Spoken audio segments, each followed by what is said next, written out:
অসমৰ ৰাজনৈতিক মানচিত্ৰৰ পৰা লোপ পোৱা এটা সমষ্টি আমগুৰি আৰু এই আমগুৰিৰ গৰিষ্ঠ সংখ্যক পঞ্চায়ত ইতিমধ্যে আপোনালোকে গম পায় শিৱসাগৰ বিধানসভা সমষ্টিৰ অন্তৰ্ভুক্ত হৈছে আৰু আনহাতে নাজিৰা বিধানসভা সমষ্টিৰ অন্তৰ্ভুক্ত হৈছে।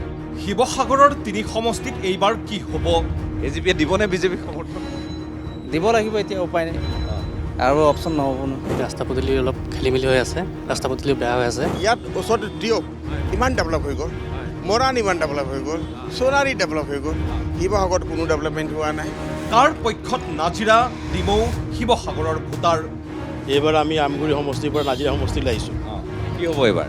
এইবাৰ আমাৰ বিজেপি পাৰ্টি ময়ূৰ গোহাঁইৰে অংৰী মাঝি কি হ'ব এইবাৰ ইয়াত? বৰ্তমান মুখ্যমন্ত্ৰী কাম চলি আছে বাৰু, কৰি আছে কিছু, তথাপিও আমি এক নতুন এজন আশা কৰিছোঁ। কি কি কাৰকে ক্ৰিয়া কৰিব শিৱসাগৰৰ 3 সমষ্টিত?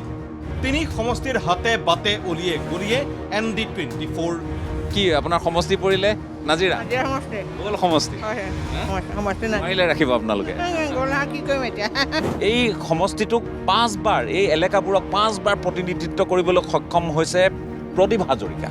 কি কি বিষয়ক লৈ সন্তুষ্টি, কি কি বিষয়ত সুচাৰ? উন্নয়ন হৈছেনে? হৈছে মানে কি আৰু ধৰক মানে খেতি বাতিটো এটা ভালকৈ হোৱাই নাই দেখোন। বেংকতে মানে কৃষকৰ লাইন বেছি, পথাৰত কৃষক দেখিবলৈকে পোৱা নাযায়। আমাক এনেকুৱা উন্নয়ন নালাগে যিটো উন্নয়নে জাজিৰ পৰা ডিমৌলৈকে 12 কিলোমিটাৰ ৰাস্তা, কি 44 কিলোমিটাৰ ৰাস্তা বনাবলৈ 12 বছৰ সময় লাগে। আমাক এনেকুৱা উন্নয়ন নালাগে। সুশান্ত বৰুৱাই অজয় গগৈহে লৈ আহিছিলে, অজয় গগৈৰ কাৰণে মোৰ দোকানত আহিছিলে। এজন ভাল বন্ধু আছিলে, এতিয়া দুয়োজনৰ মাজত আপোনালোকে কাৰোবাক বাচিব লাগে। দুজনৰ ভিতৰত একো ক'ব নোৱাৰোঁ, কোন জিকে মোৰ দুজনৰ ভিতৰত যিকোনো এটা জিকিলে ভাল। মুখ্য সম্পাদক ৰাজদীপ বাইলুং বৰুৱাৰ সৈতে ৰাজ পাটকাৰ, বৃহস্পতিবাৰে সন্ধিয়া 7:30 মিনিটত।